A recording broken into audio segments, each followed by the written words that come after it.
Assalamualaikum warahmatullahi wabarakatuh. Salam sehat. Serangan virus corona atau COVID-19 telah ditetapkan oleh WHO sebagai pandemi karena penularannya telah menyebar dalam skala global. Serangan COVID-19 ini menjadi cukup serius karena penyebarannya cepat meningkat hingga 2 kali lipat dalam waktu kurang dari 1 minggu. Maka kita perlu waspada terhadap ancaman meluasnya serangan virus ini. Hari ini kita akan membahas hal penting seputar COVID-19 serta apa yang harus kita lakukan bersama untuk menjaga diri dan sekitarnya dalam memasuki era new normal, terutama di institusi pendidikan. Novel coronavirus atau COVID-19 adalah virus baru yang menjadi penyebab penyakit saluran pernapasan. Virus ini diketahui berasal dari Cina. COVID-19 ini merupakan satu keluarga dengan virus penyebab SARS dan MERS. Nah, gejala klinis COVID-19 ini ada beberapa yang diantaranya adalah demam, batuk pilek, letih dan lesu, gangguan tenggorokan, dan gangguan pernapasan. Ada beberapa istilah kelompok beresiko yang perlu dipantau dalam masa pandemi COVID-19 ini. Istilah OTG atau orang tanpa gejala diperuntukkan bagi seseorang yang tidak bergejala namun memiliki riwayat kontak erat dengan kasus konfirmasi COVID-19.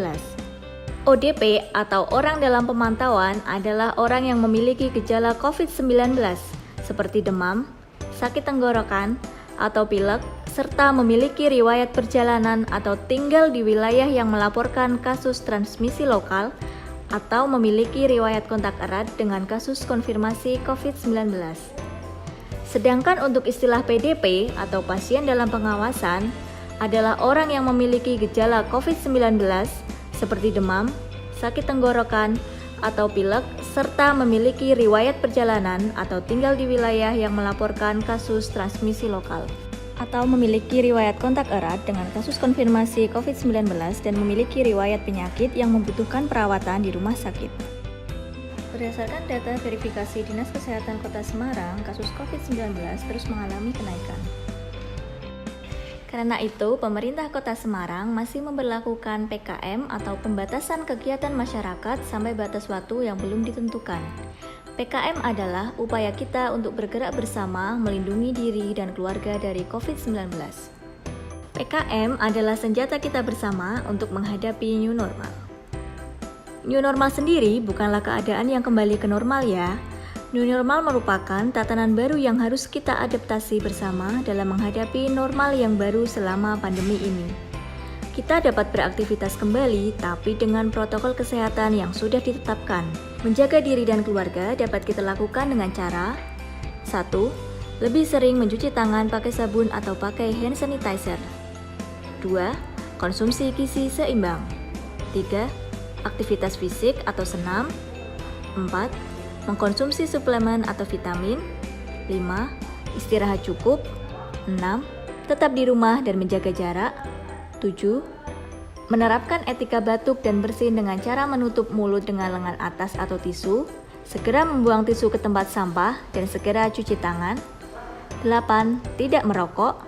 9. Mengendalikan penyakit penyerta seperti hipertensi, diabetes, dan lain-lain. 10. Segera mandi atau mengganti baju sesampainya di rumah setelah bepergian. 11. Bersihkan dengan rutin benda-benda dan perabot yang sering disentuh di rumah dengan cairan desinfektan. Dari sekian banyak hal yang harus kita lakukan, ada 3 hal penting yang menjadi kunci agar kita terhindar dari penularan, yaitu selalu menggunakan masker ketika di luar rumah, jaga jarak dengan orang lain 1-2 meter, dan rajin cuci tangan pakai sabun. Kenapa kita harus mencuci tangan dengan sabun dan air mengalir? Yang pertama, tangan mudah menularkan kuman penyakit. Yang kedua, sabun dapat digunakan sebagai antiseptik. Dan yang ketiga, tangan terkadang terlihat bersih saat kasat mata, namun tetap mengandung kuman. Untuk cuci tangan pakai sabun atau CTPS, ada langkah-langkah yang harus diingat terus ya. Biar tidak lupa, ayo kita praktek bersama.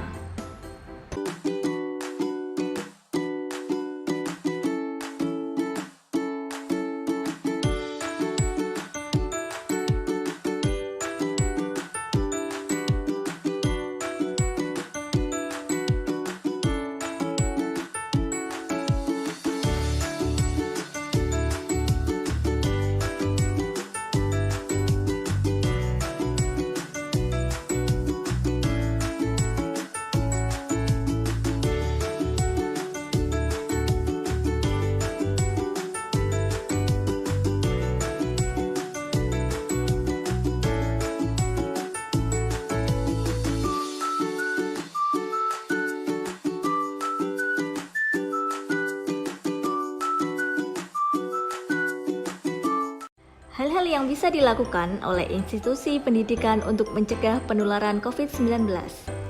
Berkoordinasi dengan Dinas Kesehatan setempat, sementara melakukan kegiatan belajar mengajar secara online, memberikan tugas yang beragam agar siswa tidak bosan di rumah, menghimbau warga sekolah yang sakit untuk memeriksakan diri segera ke fasilitas kesehatan, menyediakan sarana cuci tangan menggunakan sabun dan air mengalir atau hand sanitizer di sekolah. Pihak sekolah juga dihimbau untuk rutin dalam membersihkan sekolah. Walaupun saat ini lebih 90% siswa masih belajar di rumah secara penuh, jangan lupa selalu menerapkan protokol kesehatan yang sudah kita bahas bersama. Perlu diingat, kita wajib melindungi diri kita dan sekitarnya dari COVID-19 dengan cara yang lebih mudah, cara yang lebih singkat, yaitu 1. Jaga jarak aman 1-2 meter. 2. Pakai masker dengan benar. 3. Cuci tangan sesering mungkin dengan sabun dan air mengalir paling tidak 20 detik. Ayo, kita lawan bersama COVID-19. Mulai dari yang mudah, mulai dari sekarang. Saat ini juga bersama-sama. Lindungi diri kita, lindungi sesama. Wassalamualaikum warahmatullahi wabarakatuh.